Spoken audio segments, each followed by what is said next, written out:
Student, তোমরা যারা ক্যালকাটা ইউনিভার্সিটির আন্ডারে সেমিস্টার 4-এর ছাত্রছাত্রী আছো এবং তোমাদের রাষ্ট্রবিজ্ঞান সাবজেক্টটা পাস কোর্সে আছে, তোমাদের জন্য আজকের ক্লাসটা খুবই গুরুত্বপূর্ণ।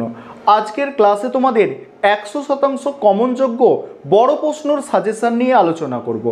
আশা রাখি আগের সেমিস্টারগুলোর মতো এই সেমিস্টারেও তোমরা আমার সাজেশান থেকে 100%-র বেশি বড় প্রশ্ন কমন পাবে। চলো তোমরা সম্পূর্ণ সাজেশানটা দেখে নাও। আরেকটা বিষয় তোমাদের এখানে বলবো, তোমাদের জন্য স্টাডি মেটেরিয়াল তৈরি করা হয়েছে, অর্থাৎ পিডিএফ নোটস তৈরি করা হয়েছে। তোমরা যদি কেউ স্টাডি মেটেরিয়াল পারচেস করতে ইচ্ছুক থাকো, সেক্ষেত্রে এই বোর্ডে দেওয়া নম্বরে যোগাযোগ করে স্টাডি মেটেরিয়াল পারচেস করতে পারো। আমাদের স্টাডি মেটেরিয়ালের প্রাইস অর্থাৎ দাম যেটা রাখা হয়েছে সেটা হচ্ছে 400 টাকা। চলো তোমরা আজকের সাজেশানটা দেখে নাও। এবারে তোমরা সম্পূর্ণ সাজেশানটা দেখে নাও। প্রথমে দেখো 15 নম্বরের জন্য যে প্রশ্নগুলো তোমাদের তৈরি করতে হবে, মডিউল 1 থেকে প্রথমে দেখো। মডিউল 1 থেকে প্রথম প্রশ্ন, আন্তর্জাতিক সম্পর্কের পরিধি আলোচনা করো। দ্বিতীয় প্রশ্ন, ঠান্ডা যুদ্ধের বিভিন্ন পর্যায়গুলি আলোচনা করো। 3 নম্বর প্রশ্ন, ঠান্ডা লড়াইয়ের ক্ষেত্রে দাঁতাতের বিবর্তন বিশ্লেষণ করো। পরের প্রশ্ন আছে, এটা 4 নম্বর হবে। পরের প্রশ্ন, আন্তর্জাতিক সম্পর্ক পাঠের বিবর্তন লেখো। পরের প্রশ্ন, আন্তর্জাতিক সম্পর্কের আলোচনায় নারীবাদী দৃষ্টিভঙ্গি।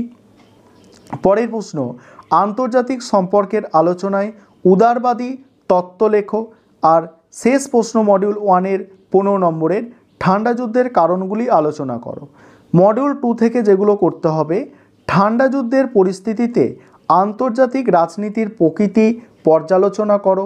দ্বিতীয় প্রশ্ন, ভারতীয় পররাষ্ট্রনীতির মূল বৈশিষ্ট্যগুলি আলোচনা করো। 3 নম্বর প্রশ্ন, একবিংশ শতাব্দীর আন্তর্জাতিক রাজনীতিতে চীন এবং জাপানের গুরুত্ব বিশ্লেষণ করো। তারপরে আছে, ভারতের পররাষ্ট্রনীতির অন্যতম নির্ধারক রূপে ইতিহাস, অর্থনীতি এবং আদর্শের গুরুত্ব মূল্যায়ন করো। পরের প্রশ্ন, আন্তর্জাতিক রাজনীতিতে চীন ও জাপানের গুরুত্ব বিশ্লেষণ করো। তারপরে দেখো, তৃতীয় বিশ্ব কি, এর বৈশিষ্ট্য লেখো। সোভিয়েত ইউনিয়নের ভাঙনের কারণ লেখো। তারপরে আছে দেখো, ভারতের বিদেশ নীতির বিবর্তন আলোচনা করো।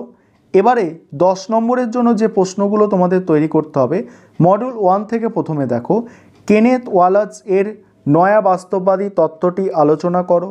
দ্বিতীয়, জে এ টিকনার আন্তর্জাতিক রাজনীতিতে কিভাবে নারীদের অংশগ্রহণের ন্যায্য দাবিকে পেশ করে। পরের প্রশ্ন, মর্গেনথাউয়ের বাস্তববাদী তত্ত্বের 6টি নীতি উল্লেখ করো। তারপরের প্রশ্ন আছে, আন্তর্জাতিক সম্পর্কের আলোকে নয়া উদারবাদের গুরুত্ব আলোচনা করো। পরের প্রশ্ন, আন্তর্জাতিক সম্পর্কের পরিধি আলোচনা করো। তারপরের প্রশ্ন, দ্বিতীয় বিশ্বযুদ্ধের কারণ আলোচনা করো। নেক্সট আছে, আন্তর্জাতিক সম্পর্কের ক্ষেত্রে বহুত্ববাদী তত্ত্বের গুরুত্ব লেখো। এবারে মডিউল 2 থেকে যেগুলো তৈরি করতে হবে, প্রথম প্রশ্ন, একবিংশ শতাব্দীতে আন্তর্জাতিক রাজনীতিতে রাশিয়ার ভূমিকা আলোচনা করো। পরের প্রশ্ন, ভারতের পররাষ্ট্রনীতিতে জোট নিরপেক্ষ নীতির গুরুত্ব আলোচনা করো।